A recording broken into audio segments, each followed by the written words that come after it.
ওই, কিরে বান্ধবী, ঈদের শপিং করবি না? আমি তো এক সপ্তাহ ধরে শপিং করতেছি, তুই করবি না? এবার আনলিমিটেড বাজেট, আমার টাকার কোনো চিন্তাই নাই।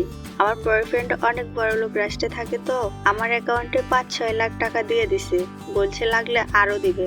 ওই বান্ধবী আবার তার বয়ফ্রেন্ডের কাছে। হ্যালো বাবু, জানো আমার মনটা না ভীষণ খারাপ, কারণ আমি প্রতি বছর রমজানের শুরু থেকে শপিং করা শুরু করি, একবারে চাঁদ রাত পর্যন্ত শপিং করতে থাকি।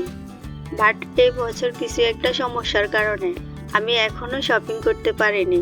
ভেবেছিলাম নিজে কিছু একটা গিফট করব ফ্যামিলি সবাইকে, কিন্তু দেখো আমি নিজেই শপিং করতে পারিনি। আচ্ছা শোনো, আমি আমার বান্ধবীর কাছে তোমার নামে অনেক বলছি যে তুমি অনেক বড় লোক রাষ্ট্রে থাকো, তুমি আমার অ্যাকাউন্টে 5-6 লাখ টাকা দিছো, অনেক কিছু বলছি। এখন তুমি যদি আমাকে ঈদের শপিং করতে টাকা না দাও, তাহলে বান্ধবীর কাছে আমার প্রেস্টিজ থাকবে না, আর তুমি পাইবো না। আমি টাকা হাওলাত হিসেবে নিব, আবার তোমার টাকা পরিশোধ করে দিব।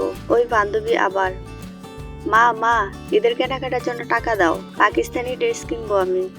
পাকিস্তানি ড্রেস 5-6 হাজার টাকা লাগবে, 1500 টাকা দিয়ে হবে না?